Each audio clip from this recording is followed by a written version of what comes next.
Church night. Church night. Church night. And now it's time for church night with Kathy and Bidet.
Welcome, Reginald.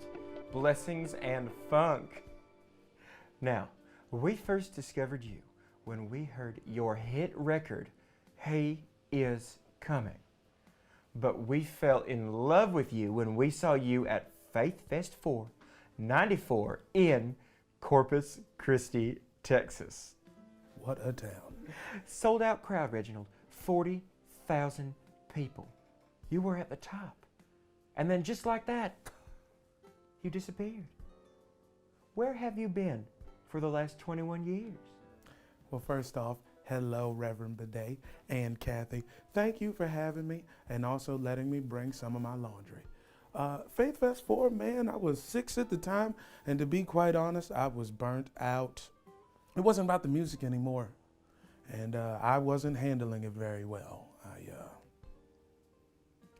got into toys pretty heavy. I thought I could deal with it, but it got away from me. I got into pogs pretty heavy. I had to start carrying a super soaker around to protect myself. I did a Tamagotchi once. It all came to a head. I was 13 years old, and I was trying to buy a nano pet with creepy crawlers. And when that KB toy store clerk told me creepy crawlers isn't money, I lost it. Cried my eyes out in front of one of those motorized little raccoon tails with the ball on it. One of those little raccoon ball toys for cats. Oh no, I think they're for people, Bidet. They are definitely for cats. They're for cats and people. Anyway, I was down there on my knees and I looked up and I saw him. The Lord. No. Tim Henley of Tim Henley Chevrolet. He looked at me and said, "Son, you want to live on your knees in this toy store? Or do you want to sell cars for the rest of your natural life?" I grabbed his hand and I knew I found my calling, which was saving people money on new and used autos, including, but not limited to, Chevrolets.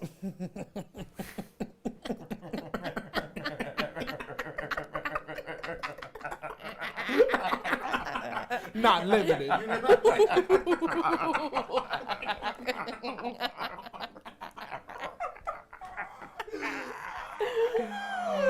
Amazing. Ooh, thank you. What does any of that have to do with music? Oh man, it's funny you mentioned that. I received a call the other day. You know who it was from? The Lord. He said, "Son, I want to talk to you about your life." And I said, "Oh, that's great, but let me ask you something. What are you driving these days?" You know what the Lord told me? He's riding around in a 2003 Chrysler Pacifica. I said, "Man, you still driving that? That ain't in the shop right now?" And he hesitated in that moment. About 10 minutes after that, my assistant Gregory is faxing a title, Up to Heaven, to a brand new 2016 Cobalt Blue Chevy Cruze with a year's subscription to Sirius XM Radio. No fucking way. Oh, away.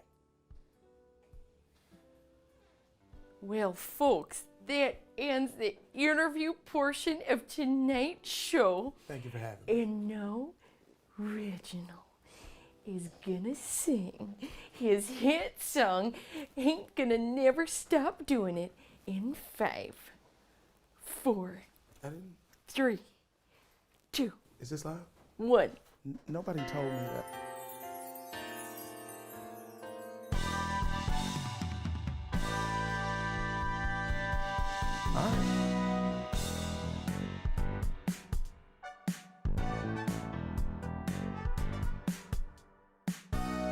Hey, oh, one minute, hold on.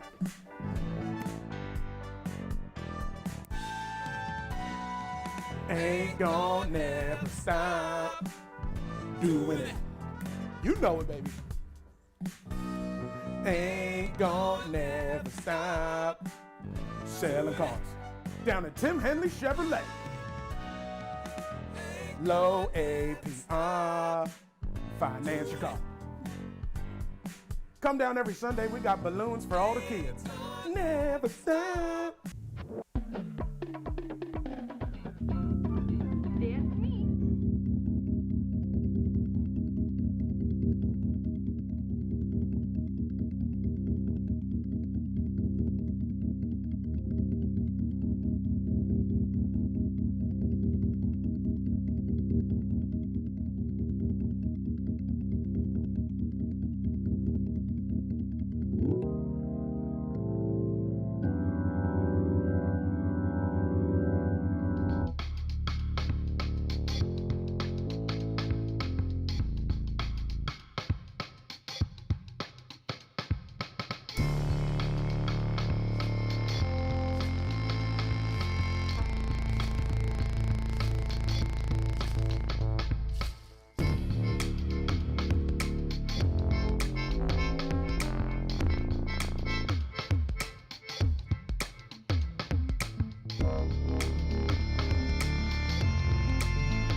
Now, as we understand from the stock photographs on your website, Cornerstones is an international organization.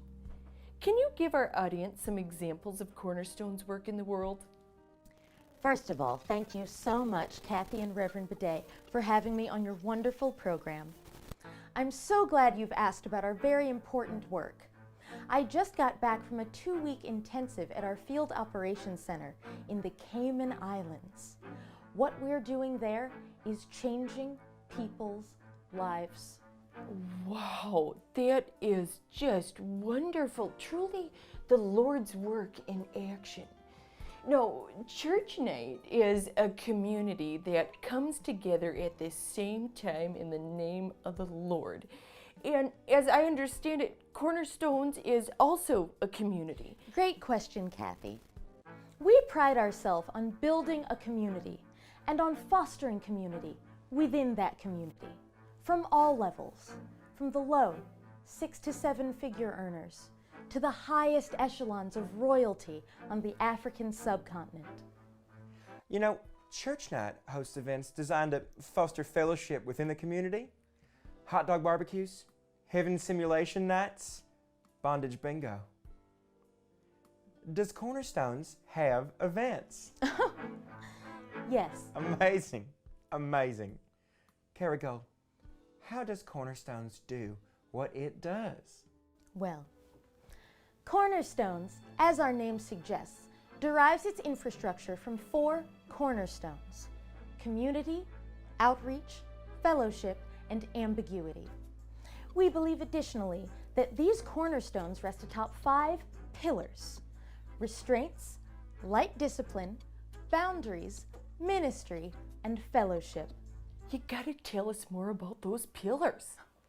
The pillars serve to ensure that A, our organization is concentrically integrated within the ecclesiastical communities which we serve, and 2, that spiritual formation is facilitated via the obfuscation of the fractured symbiosis between Scripture and our subsidiary benefactors. So you are a charity organization. No, So you're a school. no, Are you a cat rescue center? no. Shopping mall?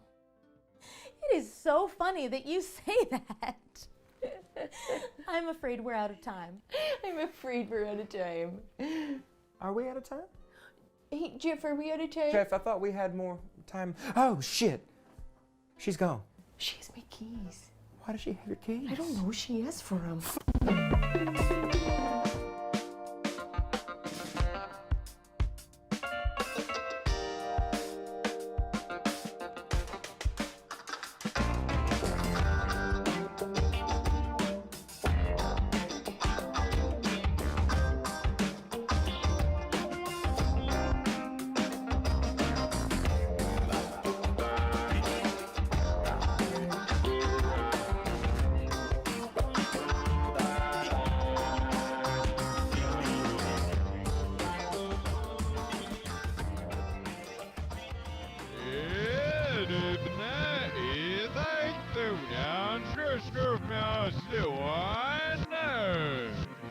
Answers. Answers. Answers. Blessings and light, everybody. Welcome, welcome. Oh, my Lord. Wow, it is so great to see everyone here. I think I saw 69 people watching. Oh, my Lord. So that's what it says on mine, too. That's amazing. Hello to the 69. We are so happy to have you all here joining us tonight. Amen. Amen. What an amazing night. This is wonderful to have you all here. And we just want to say thank you to everyone who was out there pounding the pavement in the streets today, getting their voices heard. Isn't that right, Rev? Amen. Pounding that. That is it. Putting the bodies on the line, on the front lines. That's the way to do it, people. That's right. So we just appreciate that. And of course, we know not everyone was able to get out there in the streets today.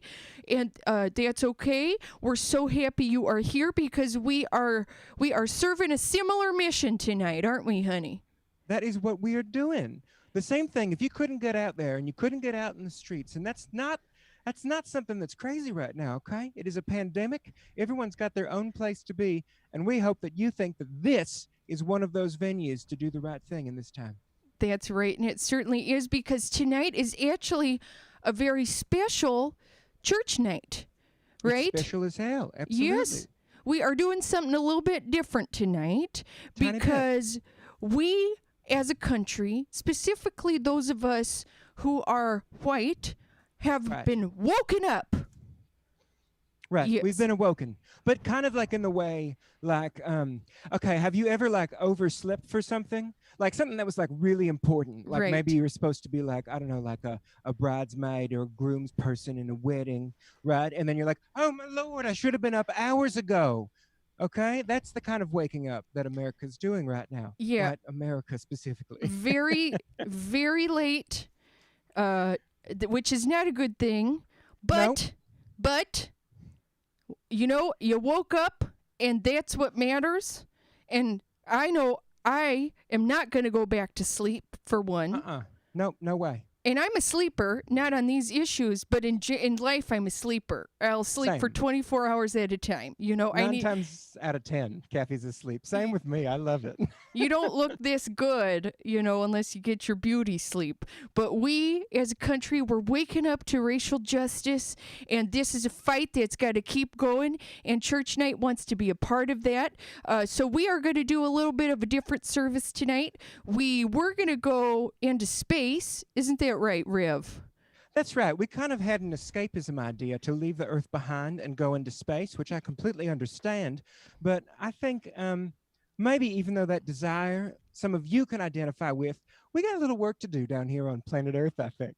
Isn't that right? Yeah, we got a little bit of work. Plus, I think a few white people already went into space. That's true. They did. 2 of them. Elon sent them. Okay. I watched it live.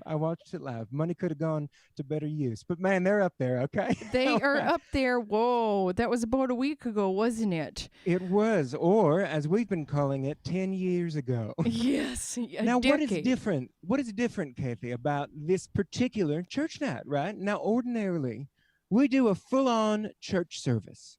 A full-on, full-service church service. Service in the Lord. On our knees. Service in the Lord, service in each and every one of you, down on our knees, vigorously, okay? Making eye contact. Yes. All right? Asking what the Lord wants and doing that thing. All right? And also, as we do that, and as we've done that for years, we've done our best to feature guest ministers of color on this show. But even still, a regular church night is like 90 minutes of what we have just recently discovered is a bunch of white people. Yes. Which is what we are. Yes. And we figured, you know, that's not what people are wanting to see tonight. So we're actually going to kind of take a back seat to the show tonight and feature some talent that is so far superior to ours that hopefully you folks will still like church night, but will just fall in love with these folks because we certainly love them. And if you've been to a church night live service, you've probably seen some of these folks that we're going to have on the show tonight. Isn't that right? Hell yes, absolutely. And moreover, during this entire show tonight, now, well, ordinarily, I mean, I think let me say this, Kathy, from the beginning, ever since we got our controversial 501c3 status, yes, right, we have been at this for the cash. We've never made any bones about it, okay? Right. You pay $12 to get in the door. When we got into internet mode, you gave us internet money. We kept it and we spent it, okay? We spent it's gone. It's gone, all of it. Everything that we've ever made in the past is gone. Dark web. Money goes fast on the dark web. I know. Just private message us if you want to know where the new Silk Road is. The old one got shut down by the feds. Yes. But this show is different, too, because we are taking donations for some causes that we give a huge amount of fucks about, and you should, too, right now. And if you don't know what these causes are, then you should look them up. Kathy, we've got the Southern Poverty Law Center. What else do we have? We have Black Lives Matter. Amen. Which they are doing the work right now, getting the message out there. And we're The following their lead. They are doing amazing things. And then, of course, as you were about to say, national bailout. National bailout. That's it. We got a lot of people right now who are getting arrested for peacefully protesting, and they're going to need some help.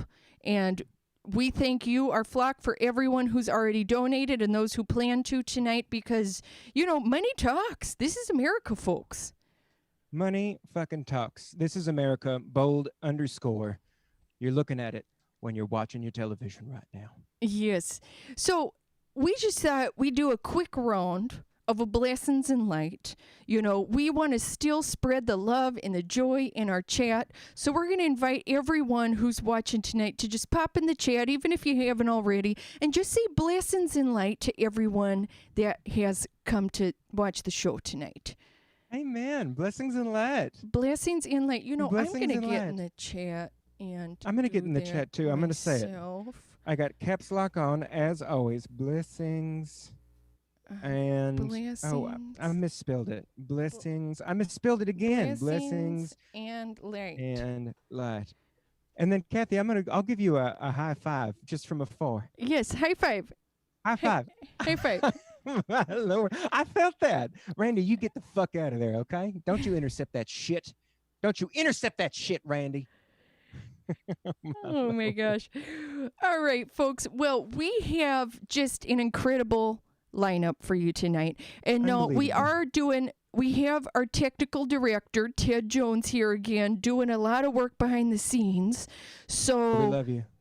Again, we might experience some technical glitches or things like that, but we just want to invite you to just bear with us. Everyone's favorite thing to hear before a comedy show. Bear with us. Bear with us. Bear down. Bear down. And but it's going to be great. So we have some folks doing live, like stand-up type comedy. We've got Jamel Johnson doing that. Violet Gray. Erica Wusu, Frankie French is going to be doing some live stand-up for us. And then we've got some video work from Natalie McGill and Brittany Carney. And this is via the internet. I just want to underscore that. Isn't that amazing? It's that truly all these people are going to be in your homes right now. Yes, because of the internet. It's and amazing. these comedians are coming at us coast to coast. Coast to coast, all over the country. Coast to coast. Satellites we've also probably got involved. I don't know. We've also got a live presentation from Brittany Carney, a very educational live presentation. And what I'm particularly excited about is a conversation that Reverend Bidet and I are going to have with Jessica Murphy Garrett about what all this has to do with white people. All right? Some of us are new to this, and she's going to enlighten us. So that's pretty much how the show's going to go today. Is there anything you want to add to that before we invite our first performer? I don't think so, Kathy. You summed everything up. All of it. I'm just excited to kick this off and get these wonderful people on the show. All right. So we're going to ask our first performer, Jamel Johnson, to get ready to speak the word to our audience here. And we're going to get you in the Zoom right now. And folks, this comedian has been a friend of Church Nights since the beginning, since we started, right? Amen. From the very start, from back in the Wonderland Ballroom, our first church. Yes, he has been on our show numerous times, and also on our web series, Church Night, Church Night TV. That's television is what that's short for. Yes, it's short for television, and if you were paying attention during the pre-roll, you may have saw the segment that featured this wonderful person. And I think, are we just trying to get Jamel situated here? Oh, I didn't realize we're stalling. I didn't realize. Oh, I'm that. here. Okay. I hear. Okay, there we go. We're just working it out on our end. Oh, my Lord. Okay. Hello. All right, folks. Well, we're going to enjoy this next few minutes from Jamel Johnson. Hey, what's up, y'all? Thank you for having me my white pals. Kathy Bidet, I feel fine saying that I've done laundry in both of their homes. Amen. That is true. How you guys doing? Doing okay. How about you? I'm okay. Trying to get my backgrounds right. Which they do, you like this guy? Who is that? Or this guy? It's just I just Googled man in Kangol hat. I thought it was Brad that's Pitt. just this is man in Kangol hat. And then this is the head coach of the Tampa Bay Bucks. All right, look, I'm gonna just stop playing. All right, yeah, all right, yeah, okay, I'm online. Yeah, nah, hey, all right, hey, you know what? Yeah, I've been online before, you know, and I just got off work as well, in case you was wondering. And I've been, I've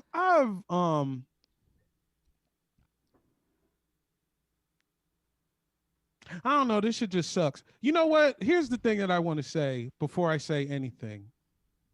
Of course, we need to defund the cops. We need to defund the cop TV shows.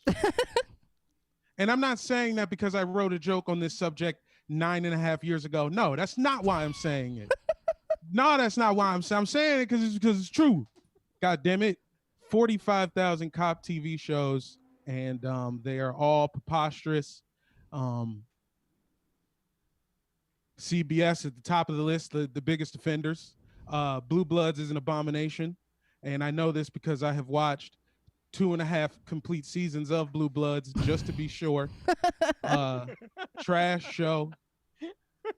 It's all right. Here's Blue Bloods, ladies and gentlemen. It is a show about 3 generations of police in one family. This is a cop family. The great granddad was the police commissioner. The granddad is now the police commissioner. He's got 2 sons. One's a patrolman who dropped out of Harvard. The other one, a detective who went to fucking Iraq twice. The daughter is the assistant district attorney of New York City. They all live in Queens. The theme of the show, these are the white people who have never done anything wrong ever in their lives, and it's fucking mathematically impossible, and hell no. Tom Selleck should fucking be ashamed of himself. That's a fact, bro. Absolutely not. And while we're on the subject, this is probably the last Zoom show I'm gonna ever fucking do. This is also going to be the only time I ever criticize a black person publicly. Shamar Moore, I'm going to need some extra comments from you. Holmes, I seen you with the blackout post on Tuesday. I saw that, but I need a little. You have been a police officer on TV for more than my whole adult life. You have been a cop on TV since I've had sex, sir. Just say something. I'm a big fan. Just say something. We need you, dog. I saw when you took down the white nationalists on Criminal Minds, homie. I saw why you left the inner cities of Chicago, fictional Chicago, Shamar. I saw all of it, okay? I saw the episode of SWAT where they didn't know you was the LA SWAT commander, and then the sheriff still pulled you over and you was all mad, and then you was about to get some cheeks, and then you broke a vase in a hotel room because you were so fictionally mad. I just need one word from you, Shamar, please. Please. And for the rest of the white people, keep running that money up. Run it up until you figure out what else to do. You don't know what to do, run it up. And we'll figure out the rest after I see them fucking receipts, man. Just don't try to be extra.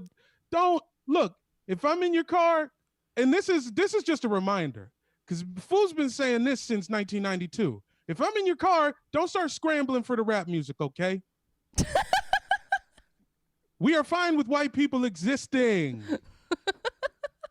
It's cool. I even know, did y'all know there's more than one kind of white person? There's like 8 or 9 different kinds of white people. Which is big. You guys have figured out how to diversify because every white person in the 70s was Italian. And now it's about 8 or 9 of y'all. Now they Slavic now. So just back the fuck off. Give me the cash. I don't know what I mean. I'm still probably gonna watch SVU sometimes. That's something that I'm grappling with inside of myself. SVU took a good turn because SVU was bad cops too. But see, the flip side is I also, the nice thing about the cop TV is I get to see white people get arrested. I get to see white people get in trouble. I get to see multiple white people get the death penalty. They only do it a couple times a season, but it's still, you know what I'm saying? Like, it's just something that I get to see, and it's like fantasy. Like the way you, like, okay, the way you might watch Star Wars, that is how I watch Law and Order season 9, original Law and Order with Benjamin Bratt. That's Star Wars: A New Hope for me. So just keep that in. Just think about that. So yeah, obviously, you know, the real cops should be driving around in fucking golf carts and fucking Razor scooters and goddamn should be on goddamn rollerblades. You know what I'm saying? Because we out here, we don't feel, you know what I'm saying? I don't feel safe. Me and my family don't feel safe. Me and my son watching Criminal Minds, we don't feel safe. Randy, yes. I didn't want everybody to find out about this. Randy St. Oates is my son, okay? And don't worry about why he looked like that.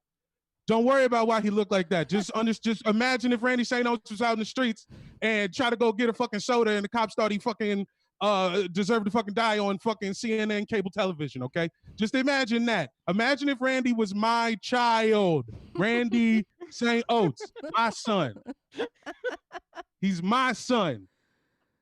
Take this fucking... He's my son. So y'all need to understand that.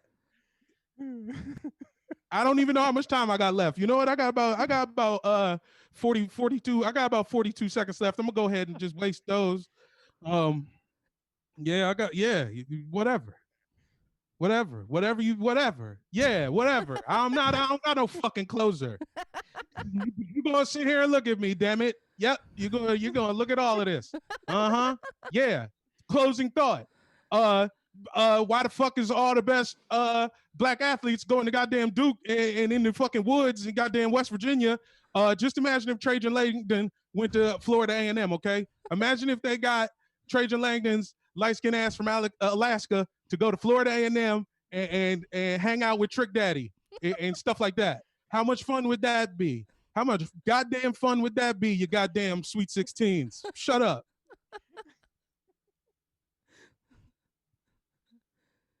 It's JamelJohnson.com.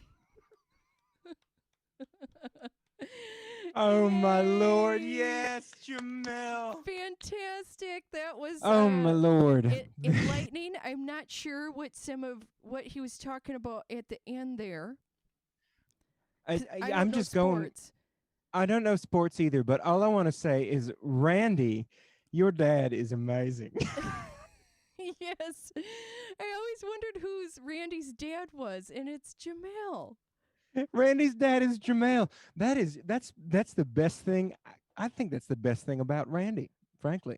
That was incredible. Because I don't like much else. No, I'm going to ask Ted, who's here in the studio, did we have Jamel's Instagram and Twitter handle up there while he was on the screen? We did. Okay, so I hope you all did a follow. And if you didn't, just a quick reminder on Instagram, Jamel is incredible. And he's at Broccoli House. You might have seen those broccolis behind Jamel. That's why. That wasn't a coincidence. That wasn't a coincidence. Broccoli House. And we're gonna have that all night, by the way, as these performers come on screen. Okay, it's all the same right now. Just keep an eye out because we're gonna have that. Follow them. Follow them. Yes, and Jamel is doing amazing things. He's been on Comedy Central. He's doing amazing things in comedy. So definitely follow him because he's skyrocketing to success. And he's going to leave us all behind in the dust. He is, and we're going to eat that dust. And we thank and we're going to taste that dust, and we're going to say thank you for that dust. Thank you. Okay, sorry, that was mouth sounds. I got to not do that anymore. That's okay. We like it. We like it. Okay. Well, who's next? Everyone's asking, I know. Who's next? This next performer another dear friend of ours who we know from the DMV comedy scene. That's the DC area. You know her from Redacted Tonight. You can find her on Instagram at Hoot Holler Snap, Twitter at Natalie S. McGill. Please enjoy this beautiful video presentation by our dear friend Natalie McGill. Here at Hallmark, we understand these are emotionally trying times, and you may have a lot of questions. Yeah, like, why does this card cost $6? Because glitter and embossing is expensive. Get off our You may be struggling with how to express your feelings to the people you didn't expect to quarantine with.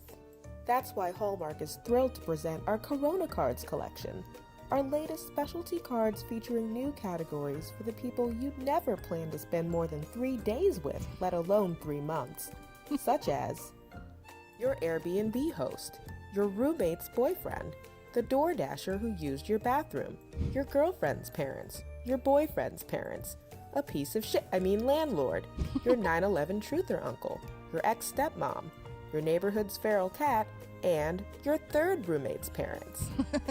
Whether it's our signature brand on our cards, or our classic TV movies starring nearly forgotten 90s sitcom stars, except her, Hallmark is here so you can give the gift that says, I tolerate you, because our local government says I have to. Hallmark, when you care enough to pay at least $2.99. Yes, that was so amazing. Oh, my Lord. The video quality on that, oh my gosh, Natalie McGill, just a true gem of the DC comedy scene. And did you know that Natalie is also famous? She is on this satirical news show called Redacted Tonight on RT America. If you haven't checked that out, you absolutely must. Natalie is prolific. So definitely give her a follow on the Instagram and on the Twitter, and check out her show Redacted Tonight. Amen. Amen. Well, folks, we're going to keep it moving, and I am just absolutely thrilled to have this next performer on our show once again. So funny. This person is a mainstay in the Baltimore comedy scene, but I'm going to say also in the DC comedy scene. Mainstay. Absolutely. She won the Pearl Next Superstar Comedian Contest, and in one write-up we saw was described as North Baltimore's only Dungeons and Dragons player, which I thought was hilarious. I love D&D. Love D&D. Well, folks, we're still getting her video set up, but she is just absolutely prolific. She's coming to you tonight, I think from outer space, and we're going to have her socials there under her video, so please give her a follow while she's on screen. And everyone, please put your virtual hands together for Violet Gray. Thank you all so much. I don't know if you can see. I'm currently in space because I can't with you people anymore. I hope everyone's having a good quarantine. Everybody's got their quarantine beards, I've noticed. I too have a quarantine beard on my legs. My makeup is sort of sparkly from the waist up. I was trying to look like a pixie, you know. From the waist down, it's just a satyr. Just satyr. I'm really glad that I hope you enjoyed Jamel's comedy. He definitely has one of the funniest torsos in the business. Natalie's video, oh my God, she is so talented. So this COVID thing, it's put a damper on a lot of things. It's made catcalling very difficult. It's not the same anymore. I mean, I was walking down the street and somebody was like, "Damn, girl, you look good." Probably because he couldn't see my face. Um, I I just got back from a Black Lives Matter uh, rally march today, which is very different from me because my usual sort of expression is arguing and debating with people online. You know, uh, the, I've been interacting with a lot of All Lives Matter. I don't know if you noticed, but All Lives Matter apparently, and I can't help but wonder if All Lives Mattered a month and a half ago when we were willing to sacrifice old people for haircuts. Um, did All Lives Matter then? And because of our issues, we are revisiting the Confederate statues again. We're going back to that. And I have issues with the argument to keep the Confederate statues, mostly in that those arguments are stupid. Well, here's the thing. Like, uh, people say, why would you take away our Confederate statues? They're part of our history and everything. And I just want you to imagine for a second Hillary Clinton coming home, and right in the middle of the living room, there's a big portrait of Monica Lewinsky. And she's like, Bill, what the hell? And he's like, it's part of our history, babe. Take it down. Why are you trying to erase the past?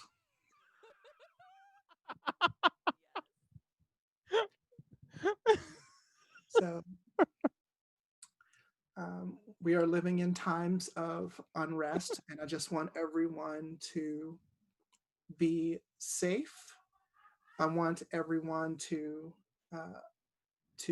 be civil to the best of your abilities, because here's the thing. I think that if you are violent, you should go to jail. Jail should be the consequence for violent behavior. If you are a cop who abuses your power, you should face jail time.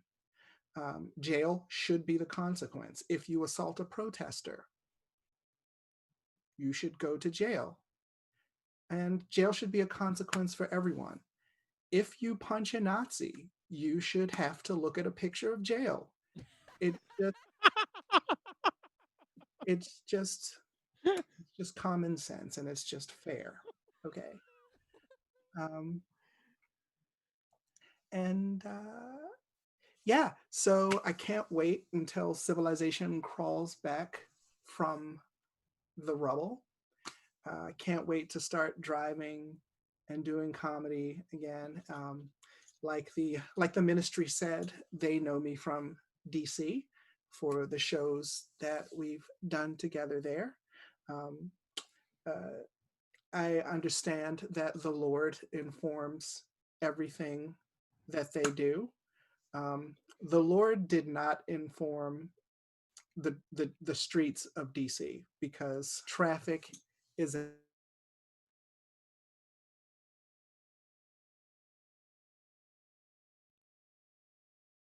utter nightmare driving in DC. But I look forward to one-way streets again. Very different from driving in Baltimore. In Baltimore, the problem is more that the quality of the roads aren't that good. It feels like you're reading Braille with your car. You go riding with a blind person, you're like, what does it say? And they're like, it says you should have voted in the last election. Like, this is some bull crap. Yeah, I told myself that I would spend the time that we've been given to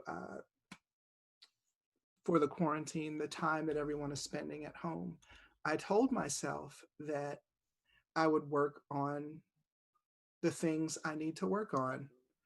Nope. The entirety of my quarantine has all been lime flavored tortilla chips and tiger related deaths. That's pretty much it. No, I'm kidding. I've been working on music actually. Two things I've been doing. I've been working on music and I've been gaining weight. So I realized that as the quarantine is slowly turning me into Lizzo. Just larger and more talented than I originally was. Anyway, I will not keep you too long. I am just as excited to watch the other comics as I am to perform here. So thank you so much, and I will give it back to you. Thank you, Violet. Everyone, Lord. Thank you so much, Violet. Virtual claps for Violet. All kinds of virtual clap emojis. Get those clap emojis in there right now. And if you didn't take that time to follow Violet on the internet, which I hope you did, but it was so compelling, I could see you couldn't, take your eyes away from the screen, so I understand. But follow her on Instagram at Chaotic Violet, and also on Twitter, easy, Violet Twitter. It's so good. They're the hottest takes. They are the hottest takes. All right, folks. Well, as you can see, we've got a little bit of a new setup here in the church. We've got our big television screen on it. Brand new. We just bought that brand new, this television. Yes, and on that screen is another friend of the church's, someone who has been on our program before. And Jessica Murphy-Garrett has agreed, to come on our service and talk with us about, how all this stuff going on relates to white folks. Right. Because that might still be confusing somehow for some people. Yes. So, hello, Jessica. Welcome. Welcome, Jessica. Hi. Thanks for paying me. Well, we knew that you had posted something on Facebook about how you would be happy to talk to your white friends for a fee. Yes, I do think it's appropriate to ask your Black friends about the Black experience if you pay them $100 per question. Oh, I didn't realize 100 per question. We're going to have to look back at our bank accounts there. We're going to take a look at that. I'll take Randy's shorts. That's fine. Done. Randy, work on that. Get a FedEx package. Okay. Dirty only. So, is that a joint you're smoking there, honey? Oh, it's the only way that I can physically stomach this. Yeah, it's for my nausea. Okay, good for you. Good for you. Oh, man. Well, let's just dive on into the questions. All right, we have prepared some questions for you. And we did. Audience members, we know a lot of our audience is white. So this is for you if you haven't been paying attention, which you should have. But listen up, because this is for you. All right, so let's dive in. Jessica, it seems that the first and most obvious step to solving the bad problem of racism is asking your Black friends how to do it. Isn't that correct? That is correct. For $100 per question, you can absolutely go to any Black friend that you've ever had. And you know what? Actually, I'm mixed, so I'll do it for $75. Which I think is a steal at twice the price. So you can do that, or you do have another option, which is exciting. You can be a grown-up and do a Google. Those are your choices. Or I don't know what you guys are into, that Encarta, do they still have that? You could do that too. So you're saying to look it up on our own? On our own. Yeah. figure I it guess. out. Okay. The fingers that you use to hold microphones Yeah. to beg for money can Right. also type on a computer questions. Okay. Okay. Okay. I think I mean, that's something we're going to pray on that, Kathy. I Yeah, think. Isn't that right? absolutely. Well, thank you for that insight. Okay. That is something we did not know, and we are going to pray on. So, next question. I just want to get this right out there again because our audience is not entirely, but very white. There are some good white people, right? I mean, like, like we're cool. We're cool. I mean, like this racism stuff. It's not all white people. Is that where we at on that? Yeah, well, I mean, listen. I think some white people are cool. I don't know. Kate Blanchett just cut her head open with a chainsaw. I don't know if you saw that. So I'm going. My list is post chainsaw Kate Blanchett. I'll think of more. I will think if you give me some time. I'll think of some more. Okay. Well, just one for now. If I it gotta sounds cut like. myself in the head with the chainsaw to be cool, easy. Honestly, I think it's worth it. Randy's into it. Let's do it. Let's do it. That's how you break quarantine is cut your white friends' heads open with a chainsaw. Now listen, just a little bit goes a long way, I find. That is great insight. Sounds like a protest poster right now. Cut your white friends' faces open with a chainsaw. Yes. Just a little bit. Okay. All right. Now, here's a question that I've been wondering about for quite a while. No, Jessica, I personally don't see color. I mean, I am also color blind, but that's unrelated. But not seeing color, that's a good thing, right? Yeah. So, Kath, you're telling me that you cannot tell if people are black? I mean, it's kind of a figure of speech, but it's not basically I'm gonna go with that. Yeah, I don't see color. Okay, great. Actually, you've transcended racism. You are on the next plane. I think we should put you on a plane, actually, and send you somewhere, and you can tell everyone that you don't see color, and they'll love it. People love hearing that, so I recommend it. Great. So you're saying it's a good thing? Oh yeah, I think tell as many black people as you can that you don't see color. And I think that only blessings and light will come into your life after you do that. It sounds like you're being sarcastic. I'm not Jewish. Wow. Kathy, I think this is one of those things we might have to look up on Encarta. Yeah. You're going to want to visit your Encarta for that. Okay. Well, I'll get on a plane. I'll pray on that. You pray on that. I'll pray on it. Okay. Next question. Moving on. Would a conversation, let's say if we're talking to our black friends about racism, we should probably make that about us as white people, right? Like that's a good call? Yeah, you're going to really center yourself in that conversation. And I think at that point, when you are the center of attention in a group of black people talking about race, that's when you're going to want to grab your chainsaw, because I think you can two birds in one stone that. Yeah. Okay. Got it. So as soon as you center yourself as a white person in a conversation with some black folks about racism, get out the chainsaw and cut your own head. In the face. Once you can do it, I think at that point they'd be willing to help. Black people want to see the next Kate Blanchett as much as anybody. We're all rooting for more Kate Blanchetts. Progress. Help you with that. Got it. It sounds like progress. Okay. Yes, good insight. That's what progress is. That's really all we're trying to say.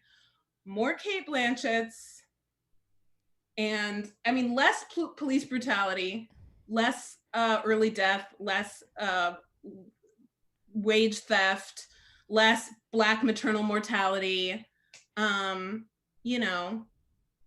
More Kate Blanchett. That's all we're saying.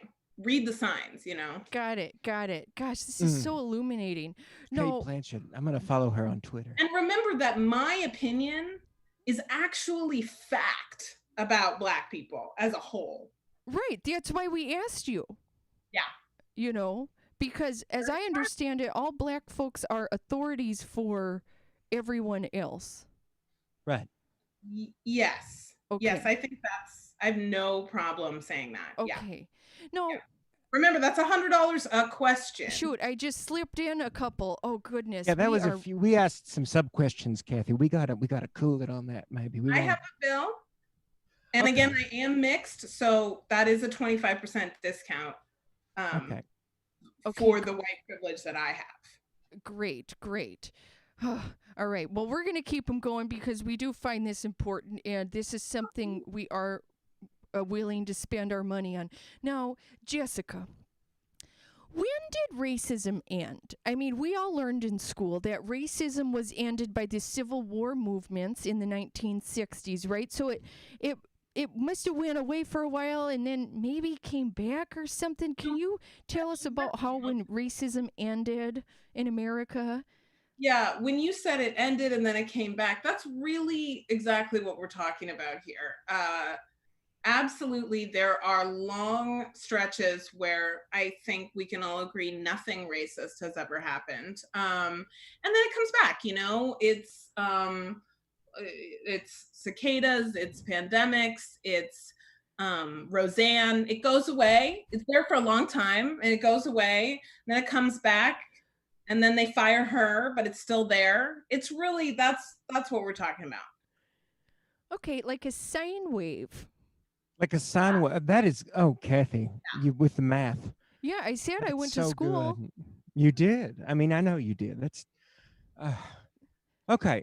This is, I mean, we're going to have to pray on all this, of course, like most white people I think are probably, but this is illuminating. Let's shift gears for a second because we have heard a lot of folks in the recent weeks say Black Lives Matter, okay? And we, Church Night, we even posted that black square on Instagram, okay? That's how seriously we take this. You guys are doing the work.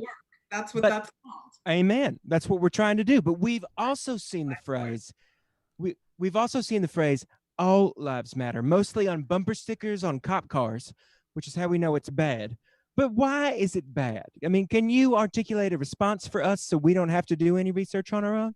Of course, that's exactly why I'm here, and to absolve you of all your guilt, obviously. That is extra, but I will do that. The truth is that all lives don't matter. This is exclusively about Black people. Black people are the only lives that matter, and we've been on the record on that. Got it. Okay. So that is what that phrase means then. Right. Yeah, absolutely. Pretend there's an only in front of there. And that's important. And definitely, again, you're going to want to tell Black people this. We will. Yeah. We will. And the internet's a good place to do that, I think. And again, get right in the center there and really the literal center of attention. And you can just repeat everything I've said. Got it. Steal focus, take focus, make it about me. Keep focus. You got to keep focus. Right. Okay, got it. Okay, so Jessica, we have a letter from one of our congregants. His name is Chad Smith. Of course it is. Yeah, also the name of the drummer of Red Hot Chili Peppers, but no relations there. No relation. So great that you bring up the Red Hot Chili Peppers. Again, these are things you're going to want to mention to Black people. I love the Red Hot Chili Peppers. That's important. Yes, a wonderful band. Everyone loves them. But so this particular Chad Smith writes, I support peaceful protests, but doesn't the looting and rioting distract from the issue? Now, Jessica, of course, we at Church Night are able to separate those two things. You know, we understand the difference. We get it. You know, if you could just maybe tell us, you know, in your own words, what we understand, that'd be great. Mm-hmm. Yeah, you know, this is perfect. I think what you should do is when you're doing your Googling, you should look on some of these websites that are talking about why rioting is bad, and just repeat those phrases to Black people in person. That's important. So I'm going to refer you to, because here's the thing, Google, never wrong, right? Mm-mm. Right. So go on the first website you see when you Google why looting is bad. And again, just regurgitate that really whenever you want in any situation, but do make sure that Black people are there present. Okay. Okay. Great We're advice. also, I mean, again, we're going to pray on it hard, so Please. hard. We Yeah. will. That's how we're intaking all this. We're going to digest it with prayer as our kind of prayer bile, and then after that, whatever the Lord does with it. Absolutely. And I think Jesus is a great person, a great entity to go to, because if there's anyone who understands today's white experience, right? Right. It is Jesus of Nazareth. This is so. That's what we just read. I think I read something on Slate, or maybe it was on PewDiePie's channel that said something just like that. Okay. Now, last question. All right. And this is, I know this is not so much us, but also like some echoes that we've gotten from some places we're in. I mean, how long is this going to take? Right? Is all what we're seeing right now? Are we talking Thanksgiving? Are we talking Christmas? I mean, we don't want to make it about us, but we have an Airbnb booked in Belize for the holiday season. Yes. Would love to see you three in Belize. I'd say use as much Spanish as you know when you're down there. They love that. They love that. Yeah, I think you talk to Jesus, you pray on that tonight. By the time you open your eyes, blessings and light will be so ingrained in you that racism in general, I think, will be over. I'm confident in that. All right. So just extra pray. We can end it tonight with just some prayers. Yeah. Wow. Okay. Well, I think that we've just about covered everything there is to cover about race in America. For just $4,200. That's amazing. Yeah, that's, I mean, a small price to pay for basically solving all of the problems of this country. Now, before we say goodbye, and thank you so much for joining us, is there anything else that you want to say while we have you here to our congregation, who again is, mostly white? Venmo every single Black person you know right now. How much?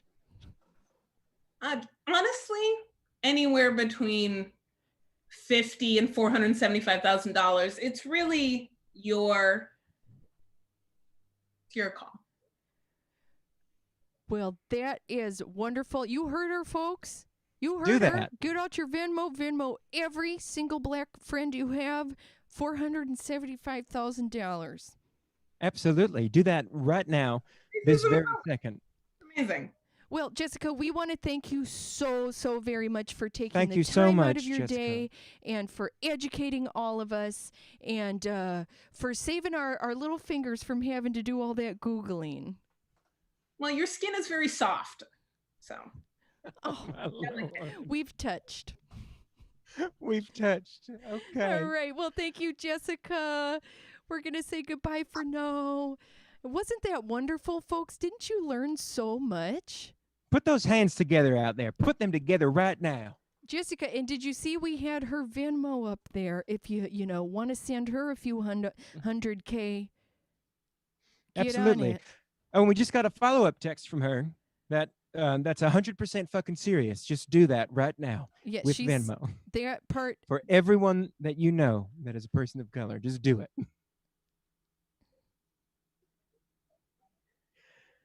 Oh my Lord. Well, Reverend Bidet, do you want to go ahead and Absolutely. intro our next performer? This next performer is a dear, dear friend of us personally and Church Night in general. And I think maybe has been on Church Night more than anyone that we know, potentially. I think I don't know if that's true. I could count that maybe. You know this person from Comedy Central. They are an unbelievably amazing comedian from the Washington, D.C. comedy scene, and recently rocketing up in the New York City comedy scene all over the place. Please put your virtual tiny little emoji hands together for Brittany Carney in a video that she has prepared for us tonight.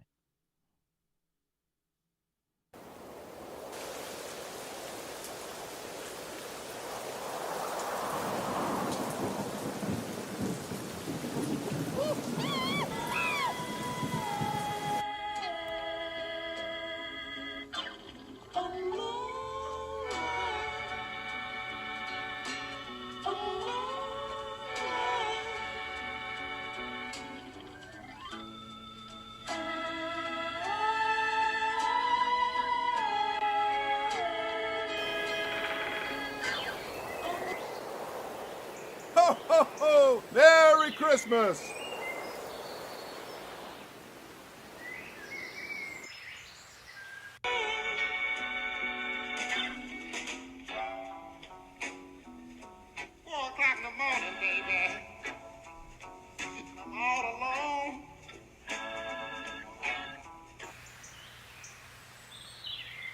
Waiting on a telephone call, baby.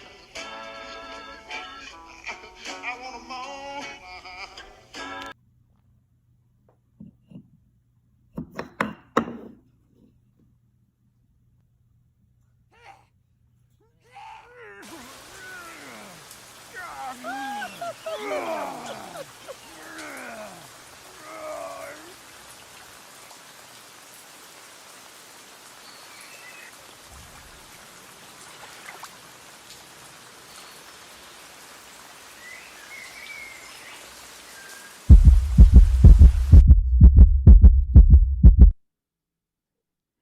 Yes, to Brittany Carney's video.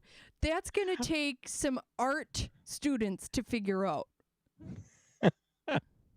Lord knows I was never a student of art because it confused me and I didn't take time to understand it. But man, that was great. It was so great. I loved when we saw the elephant's butt. So did I. The butt part was my favorite part. No, we are going to be seeing more of Brittany in a few minutes. So you're going to have more of that awesome work, but virtual claps for Brittany. And we have a very wonderful human being coming up next. Now, this person is a dear friend of mine. He is from the DC area and has now since moved to Los Angeles, California, because he's an incredible comedian and comedy writer. He came out to LA on that CBS Diversity Showcase because he's incredible. Not a lot of people get to do that. He's been a writer on Raven's Home. He's now recently written and acted in a show called Black Spider-Man. So incredible. You guys are going to absolutely love him. Please give a warm church night welcome to Eric Owusu. Woo! Yeah. Hey, church night. Hey. Blessings in light.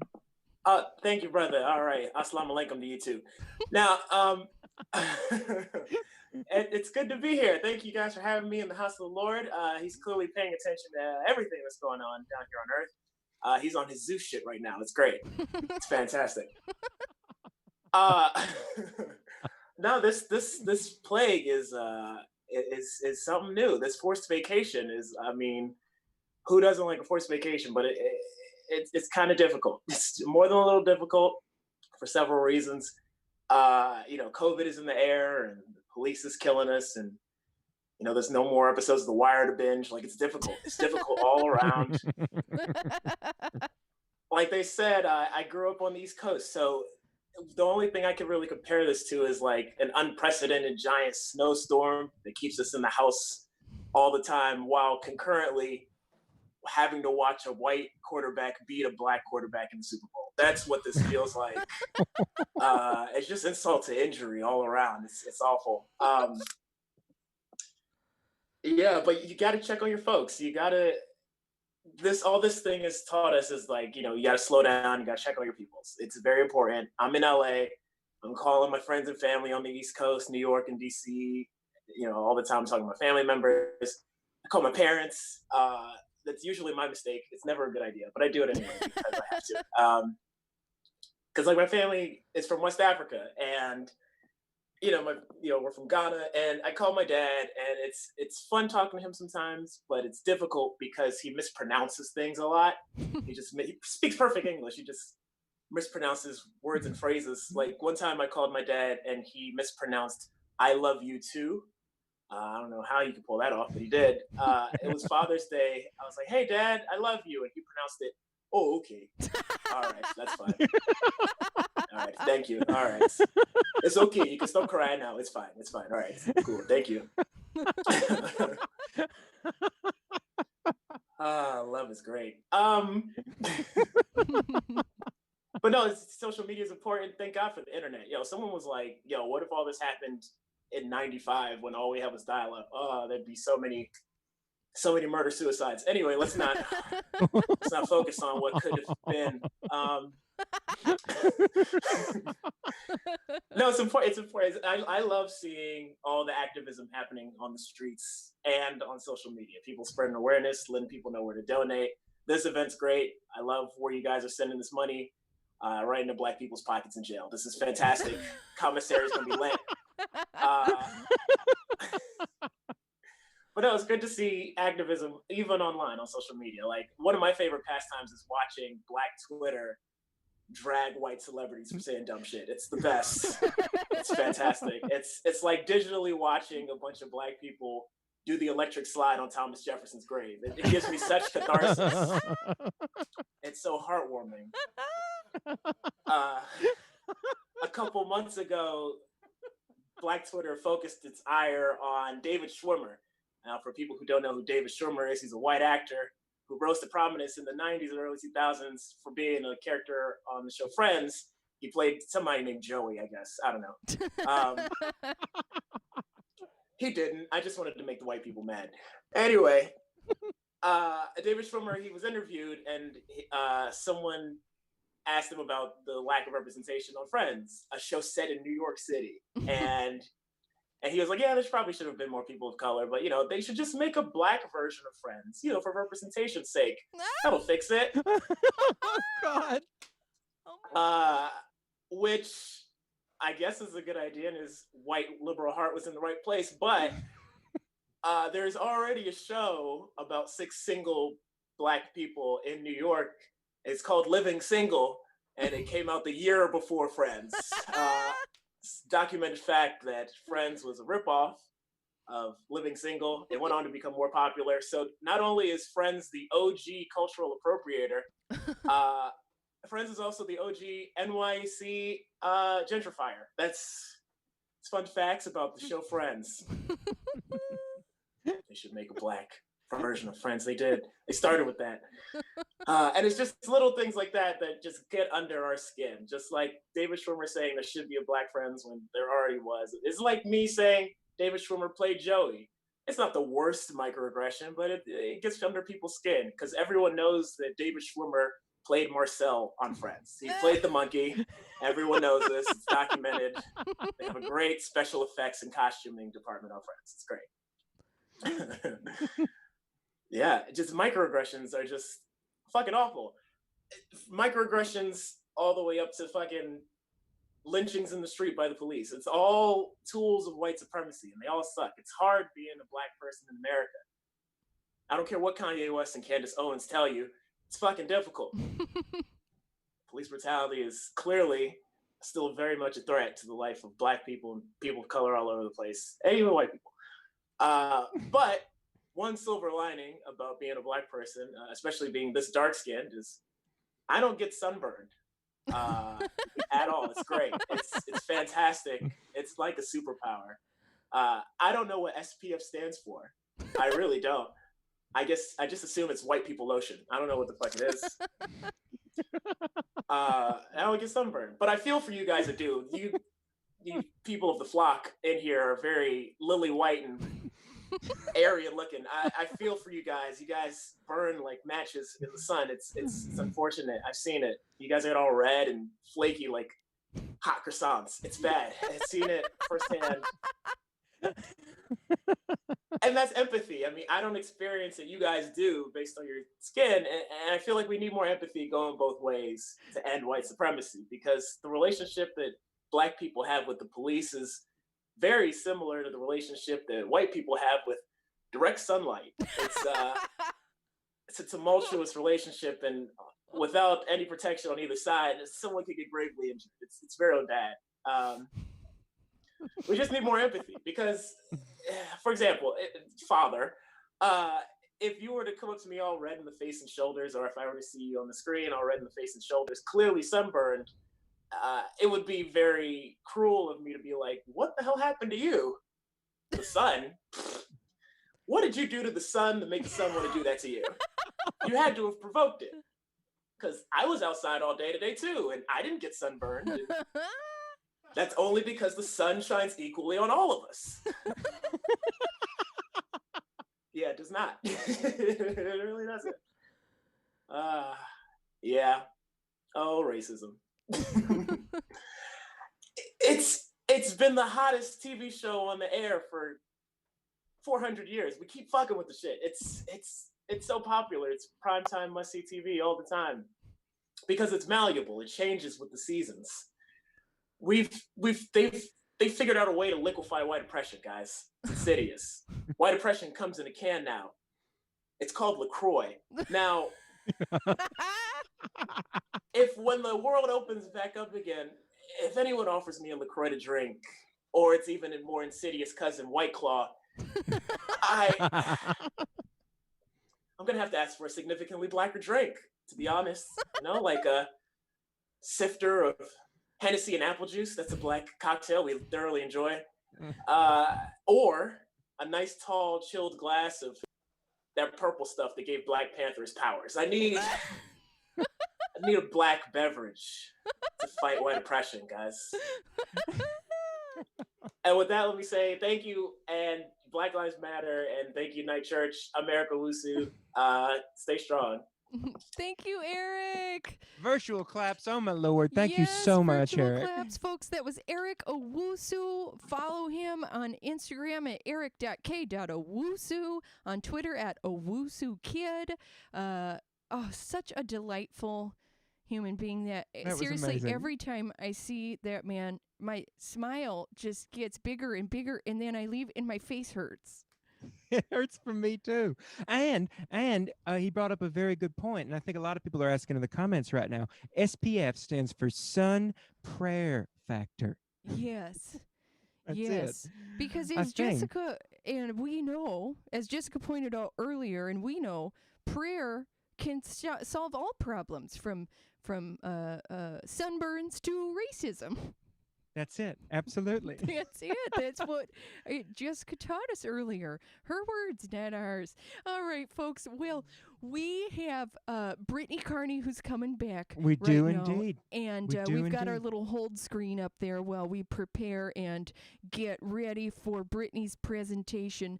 No, Brittany co-produces a show called Fail University, and it is...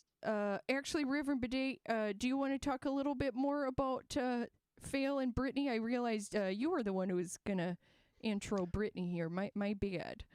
That's totally okay.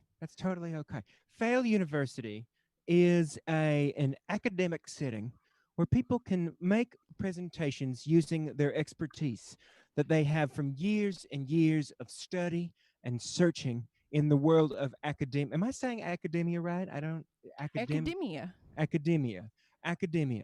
And this very evening, there is going to be a presentation from Brittany. I don't think I want to break... I don't want to break the secrecy of this. I don't want to break the surprise of it. It's about bread. And I'm going to leave it at that. Yes. We still need to get Brittany's video activated. No, sorry, you're going to hear a little bit of behind the scenes chatter, Flock. This is tech talk. This is tech talk. Brittany, honey, can you activate your video? Can you hear me? We can hear you. We just can't see you. Okay, 1 second. Let's all hang in there. Activate my video. Yes. Can you see me? Oh, there Okay, you are. yep, absolutely. Fabulous. And There it now is. we're just gonna do a. Oh, there we go. I think It's happening. It's Yes. happening right now. Yes, We- we've got you. All right, folks. So put your hands together and get ready to learn some stuff. This is Brittany Carney. Brittany Hello. Carney. Thank you so much for having me. Blessings and light. It's such an honor to be here. Now, we really don't have a lot of time as a society, so I'm going to get right to it. I don't know if you've heard, but this is an election year. So I'm actually going to take time right now to address the important questions that Americans are interrogating of each other. Okay, which Japanese pastries existentially resemble US presidents? And or assorted strangers from iStock as I see fit. Okay, so let's begin. Here we go. We have a double click. And let's see, do you see this bread here? An example. Of course, who could this resemble? None other than Warren G. Harding and or Calvin Coolidge. Okay, so you can see this bread here.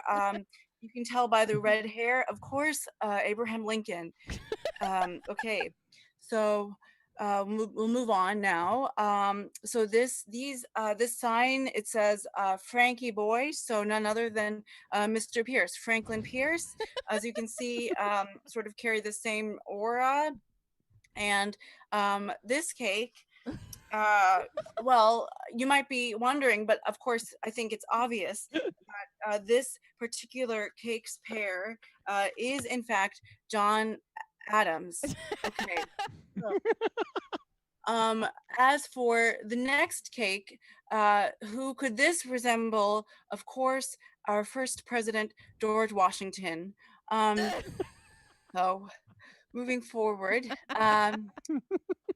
Now, this cake, I've sort of diverged a bit from breads, obviously, but I'm sort of talking about, I think bread or cake is a sort of broader pastry category, so bear with me.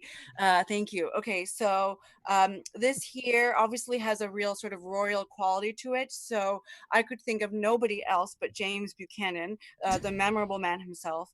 Okay, and this, of course, look at this. It is definitely Millard Fillmore. Okay, so. Oh yeah, and Trump, if you're wondering, here's his pair. Okay, so and for this, now who could this be? Well, George W. Bush. Okay, now who's this? Now who could this fun sort of Christmas treat be? Oh, okay. Well. I think that was John F. Kennedy. Okay. And so, in conclusion, I came across this cake. It says Papa Cake. And I thought at first, oh, perhaps this one's pair is a stranger from iStock photos. But actually, upon further reflection, it became quite clear that it is the silver screen's favorite personality, Rick Moranis. Who personally I loved as the star in Castaway. Okay, and that's all for me, everybody. Thank you so much. Thank you. Blessings and light. Blessings and light. Thank you, Brittany. Oh my god. Blessings and light, Brittany. That was amazing. My Lord. So incredible. I loved every second of that. Enthralling, arousing, all of the things. So good. Wow. Thank you, Brittany. Yes, thank you, Brittany. Folks, I hope you had a chance to follow Brittany. But again, on Instagram at Brittany_Carnage and on Twitter at Brittany R. Carney. Such an incredible comedian. Just amazing. A wonderful Absolutely person. Amazing. Now, we are going to move on to our last performer. Oh, this person is just so good. I barely have words to say because I love her so much. She was the winner of Stand Up NBC. She's performed at the Kennedy Center, the Hollywood Improv, the Comedy Store. She's incredible. You are just going to absolutely love every minute of this. So, folks, Amen. please put your hands together for Frankie French. Frankie French. Oh, wait, that's me. Hi. Hey, guys. I was clapping for this amazing talent you're bringing up, and now I'm very concerned. I'm very concerned. It's you, baby. You guys are big fat liars. Like, everything was true up until you're going to love every minute of this. I'm like, oh, fuck. I don't know. So can I, full disclosure, like, let's just get into it. Let's be honest and open. We're in the church, right? It's love here. I just woke up from a nap. I've been napping this entire time. And this has been my favorite part of quarantine comedy shows. I felt like when we convened earlier, you guys had kind of given permission. I'd been up since 4 a.m. Everyone felt so bad for me. And I was like, you know what? I'm gonna go and just snuggle under this down goose blanket for just 5 minutes. That's it. 5 minutes. And then 10 minutes ago, I went, oh, fuck. And then like splash water on my face, brush my teeth really quick, ran all the way down here to my basement. And I'm like, hey guys, I'm right here. Don't worry, I'm saving the show. It's fine. So yeah, that's the kind of piece of shit I am. I was in a full coma. I had planned to see the show, but I have a story that I'm going to tell. I was going to get all deep and poignant and try to make it funny, and then I'm like, bitch, you're not Chappelle. So I decided to just tell you about the time when I was in 3rd grade that I sold porn to the other 3rd graders because I'm a motherfucking boss. So when I was a wee child growing up in the 80s in white suburbia, right? No one knew what Muslims were then, right? Or Moslems, as people enjoy to call them. No one knew what that was. And we were like fresh from New York, full hijab. Like it was, oh God. You know that phrase, kids are cruel? Did you guys know that it's derived from a Latin term that loosely translates to white kids are fucking monsters? You know, you heard that? And I was tortured mercilessly. Like, oh God, it was horrific. So I was a nerd, just like out of the gate. Like, and I wasn't even smart. I was a fucking dum-dum. I was a nerd for my religious beliefs. It was amazing. And so 3rd grade rolls around, and I grew up in a time where 4, 5, 6, 7 years old, your parents just left you at home for an indeterminate amount of time, completely alone. And I had siblings, older and younger, well, mostly older than a few younger. And so I was kind of this weird, odd kid, like even within my household. So they would do this really cute thing. It was so adorable. They would lock me in a room, and then they would play Alfred Hitchcock and turn the lights off. Oh my God, it was so fun. So I spent a lot of time alone, like literally and figuratively. And when I would be left home alone in my house, I would masterfully snoop through everyone's shit. Like that was my jam. And I don't mean just like peeking in a drawer. I'm talking about going in closets, checking pockets, because you never know what's in there. I would crawl up underneath sinks and look behind old underwear. Like I was peeking in everything. So this one day comes around, 3rd grade. I'm 7 or 8 years old. I'm home alone all day. I've successfully searched and seized a few interesting items, like a tube of lipstick from an older sister, a dildo from my mom, just a couple of interesting items that kids are gonna like go and hide and just look at later.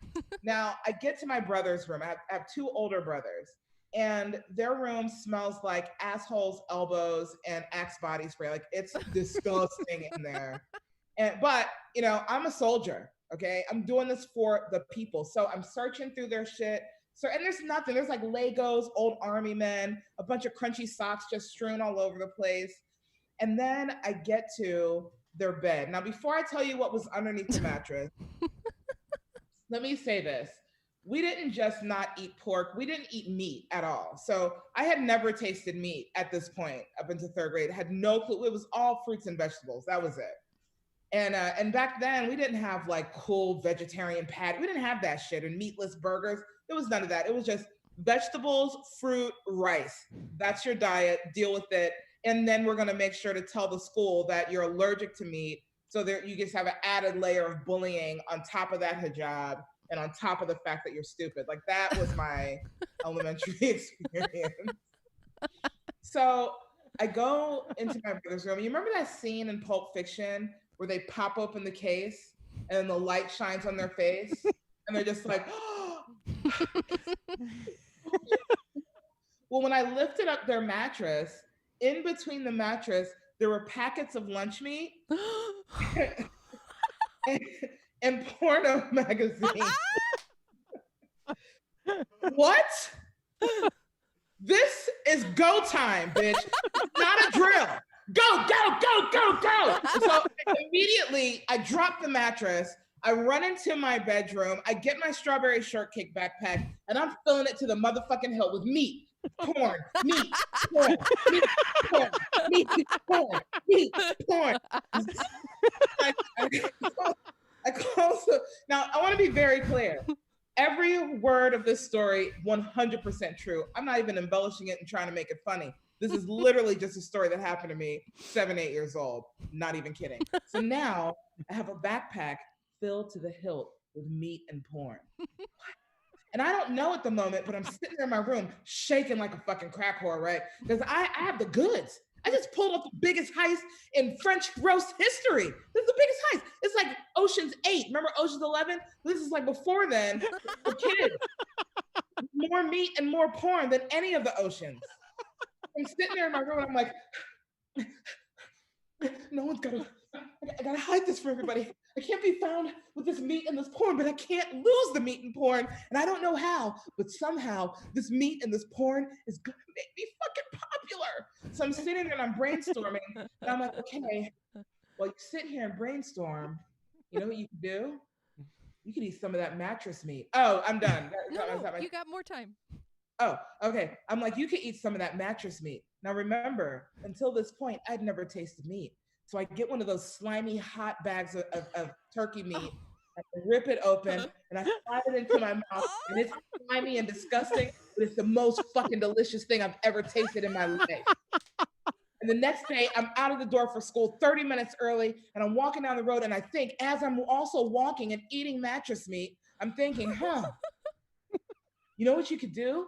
You could sell this porn at school. The minute that you get in the door, get that weird kid, Dwayne Tenney, who eats his glue dipped in boogers.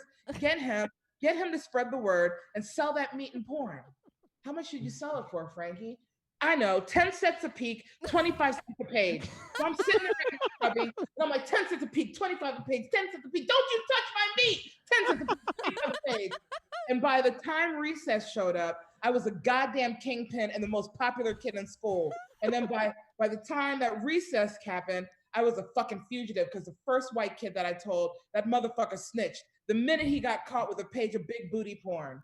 So the moral of the story, don't trust Whitey.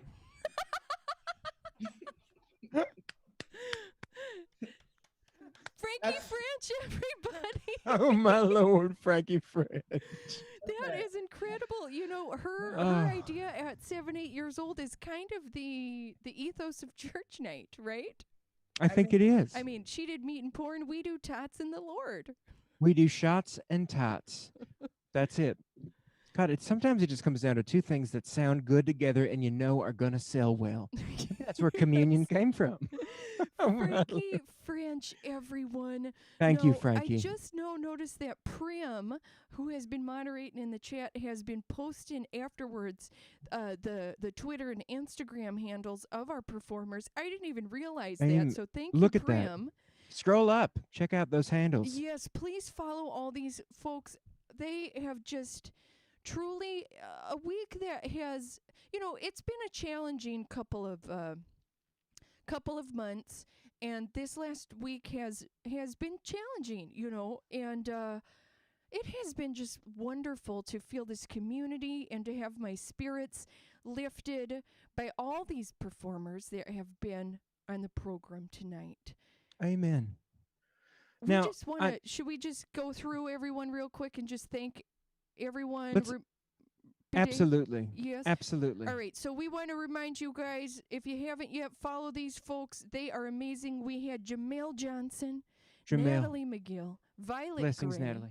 Oh. Jessica Murphy Garrett, who we now owe a lot of money to. A ton. Brittany Carney, Erica Wusu, and Frankie French. One more time, thank you to all of them for coming on the program. Put those virtual hands together for all of these things. Incredible.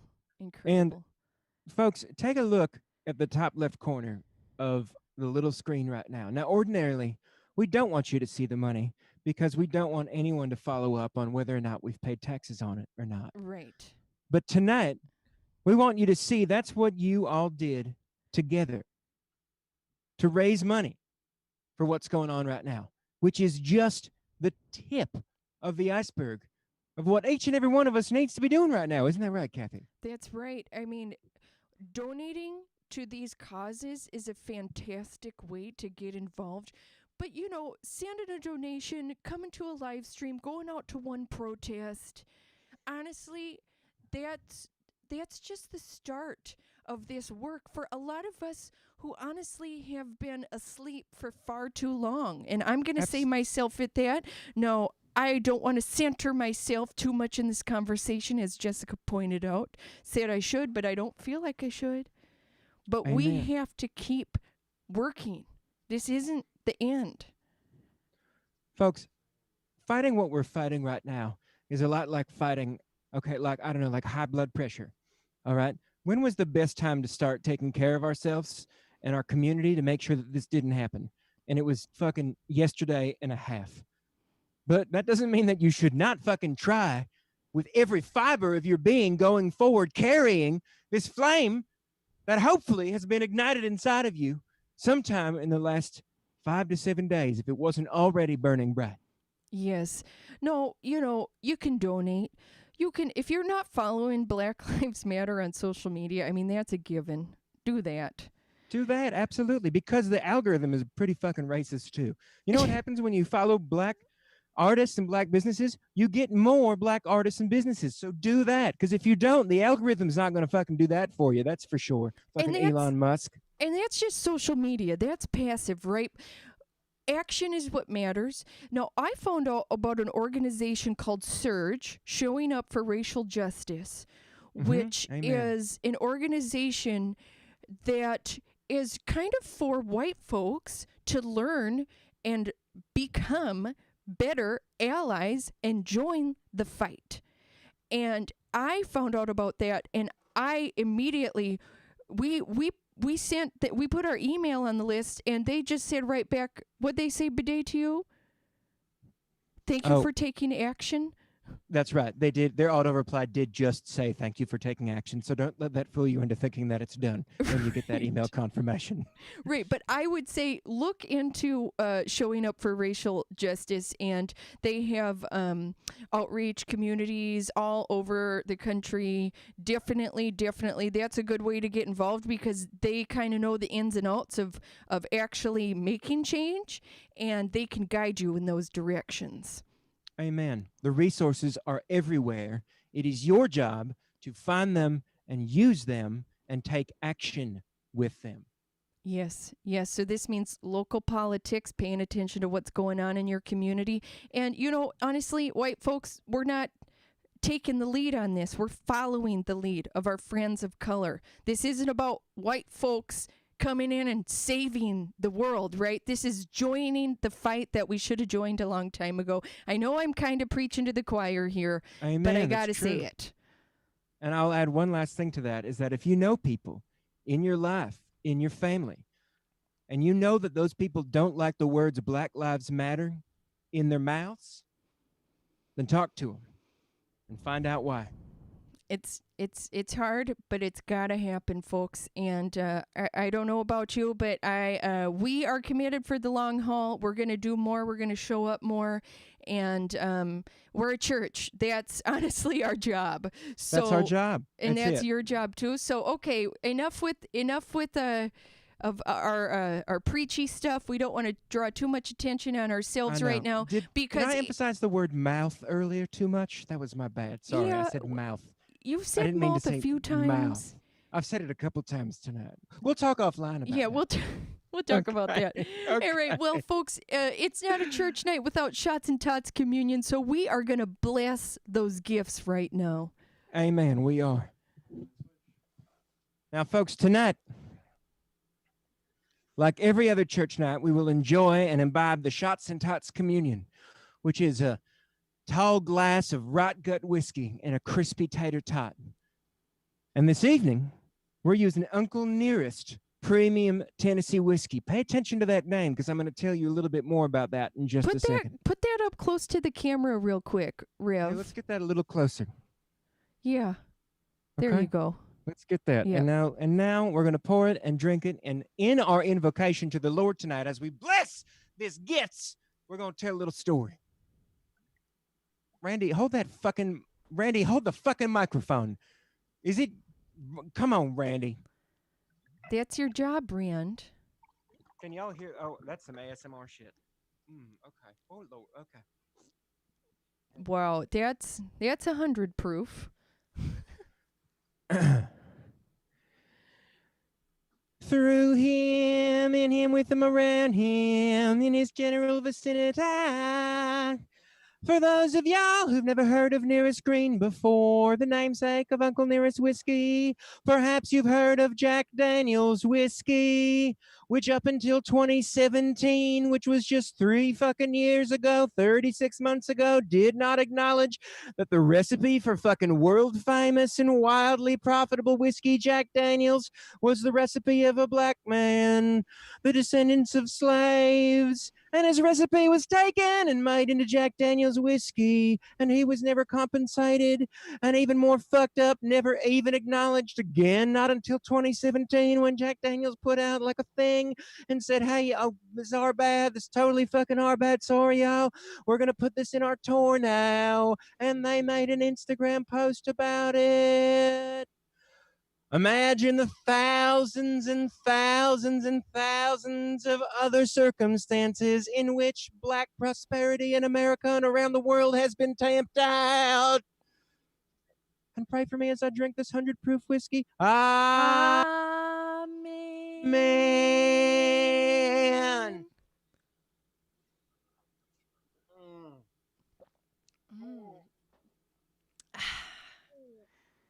Oh. Oh, my Lord. Oh, fuck me. Oh, my Lord. Okay, it's as smooth as 100 proof whiskey can be. That's Uncle Nearest Whiskey, folks. Uncle Started in Nearest. 2017. Black woman owned. Founded Tennessee, 2017. Pick yourself up a bottle if you drink whiskey. And now, the tots. Randy, get that fucking microphone. Through him, and him, with him, around him, in his general vicinity, with grateful thanks to the Lord, who in another separate Google search told me the kind of unshockingly tater tots were just invented by 2 white guys in the 40s. Amen.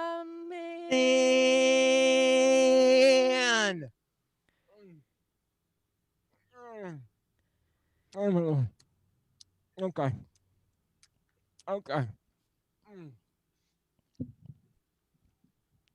The gifts have been blessed. Amen. When I say shots, y'all say tots. Shots. Tots. Shots. Tots. When I say tots, y'all say shots. Tots. Shots. Tots. Shots. Okay, that one's always weird on the internet instead of in person, but I'm glad we did it. Oh, thank you so much, folks. Yes, thank you for coming. Thank you for the outpouring of generosity. For those of you who are able, don't stop. we thank you. We are going to donate, split evenly among Southern Poverty Law Center, Black Lives Matter, and National Bailout. And I'm sure we're going to have a service again, in the coming months, weeks. I'm not sure. Follow us on social media. We'll post those links after that to find out when. And if you haven't subscribed to us yet on YouTubes, subscribe to us on the YouTubes. I think we were one away from 400 last time I looked. Click that button, smash that bell so you'll know when we're going live. And folks, as we leave you tonight, blessings and light and Black Lives Matter and solidarity for fucking ever. Amen. Thanks, everyone. Amen. Thank you. Blessings.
church night. Church night. Church night.